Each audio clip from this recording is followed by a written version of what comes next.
Hey guys, and welcome back to another one. Now, roughly 2 years ago or so, we took a look at the Wetek Play, which is right over here. And back then, my opinion was that this was a great machine, especially for the TV experience. Now, 2 years have passed, and my opinion is still the same. Nonetheless, this is a machine with a dual-core SoC, and in nowadays, it is a bit on the downside, especially in terms of raw performance, especially to use those high-demanding apps that we tend to use on our Android TV boxes.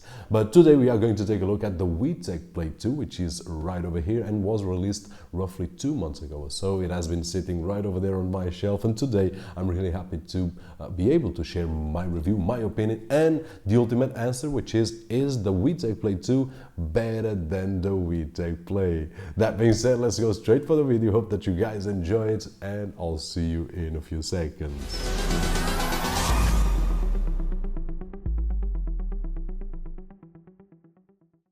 And here we are with the Wetek Play 2 that features the AM Logic S905 SoC, 2GB of DDR3 RAM and 8GB of flash storage with Android 5.1.1. Now, regarding our unboxing experience, inside the package we will find a power adapter with 4 of the most common SoCs, HDMI cable, serial cable, infrared remote control, of course the Wetek Play 2, and some documentation. And for those of you that remember my review of the original Wetek Play roughly 2 years ago, the enclosure is exactly the same, and so are the ports, but I'm sure that most of you doesn't recall. So really quickly, at the front it has a blue light that turns red when the device is off. On the right hand side, one USB 2.0 port and a micro SD card slot. At the back, the antenna turner, 2 USB 2.0 ports, AV out, gigabit Ethernet port, HDMI 2.0, optical out, RS debugging port, and a power input jack. At the bottom, 4 rubber feet, vents, and 2 wall mount holders, and finally at the top the Wetek logo. And once we start it up, we will face the usual Wetek wizard, and in no time we'll be up and running. The launcher is similar to the lean-back launcher that we see on the Android TV OS, but as always I did install a cleaner launcher according to my personal taste. And the Wetek Play, without any surprises, has online updates, but at this moment was running the latest version. And the Play 2 has an interesting feature, which is a first to me, and I have reviewed over, 70 or 80 boxes, and this is the first time to see a web interface on an Android TV box. Now, if it's going to be useful for some of you guys, that remains to be seen, but it's really interesting to see it in action. We just need to type in the IP address of the Wetek Play 2, and we will have access to a few tools and also full control of the box remotely. As you guys can see, I did play around a bit with the virtual remote, and it is very responsive. The screen on the computer has a bit of lag, but the action on the box is fast, so I could definitely see this being used in buildings, displaying commercials for example, and one guy behind the scenes controlling multiple boxes from one computer.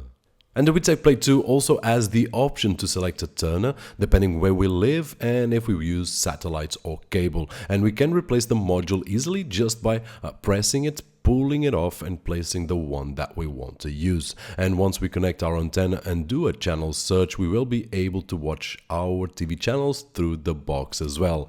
Now, moving on the TV experience, in Netflix we are able to play up to HD resolution, YouTube at 1080p really smoothly, as we can see on the screen, the Costa Rica 4K sample, and on Kodi I was able to play all my test samples up to 4K, H.264 and H.265 codecs, 8-bit and 10-bit videos such as Dive into the New World, Iceland, Big Buck Bunny, Tears of Steel and Sintel really smoothly as expected. And the remote control is infrared remote control, so guys, for the best experience, as I always advise, I would get a wireless remote that will give us a lot of freedom and of course to use features that otherwise we couldn't. And guys, really quickly on the benchmarks, there is an improvement on the disk speed over older models and great Ethernet speeds. Everything else is in line with other machines with the same SoC. And on the gaming side of things, it was great on the Android platform, as expected of course. I did play around with Respawnables and Asphalt Extreme,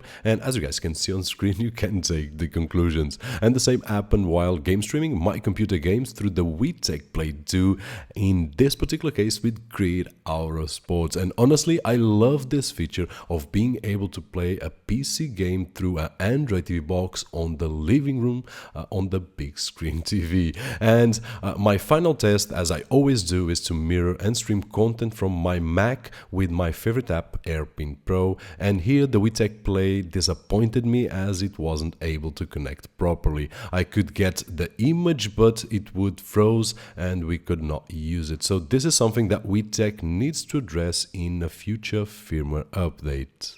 So in conclusion guys, things that I did like the most on the Wetek Play 2 were the web interface, which although I don't have any personal use for it, I do love to see the innovation, the online updates, the optional antenna turners, it's capable of game streaming at 1080 with 60 frames per second, and finally it has a smooth video playback in all the formats that I've tested. On the other hand, things that I did like the least, there was one, which is the AirPlay doesn't work at this moment, but I'm sure that Wetek will fix that, and when they do, I will update the video right over here. And that is it, we have reached the end of another review, this time the Wetek Play 2 Android TV box. Hope that you guys enjoyed the video and if you did, so don't forget that usual thumbs up. My name is Roberto George, and as always, I'll see you on the next one.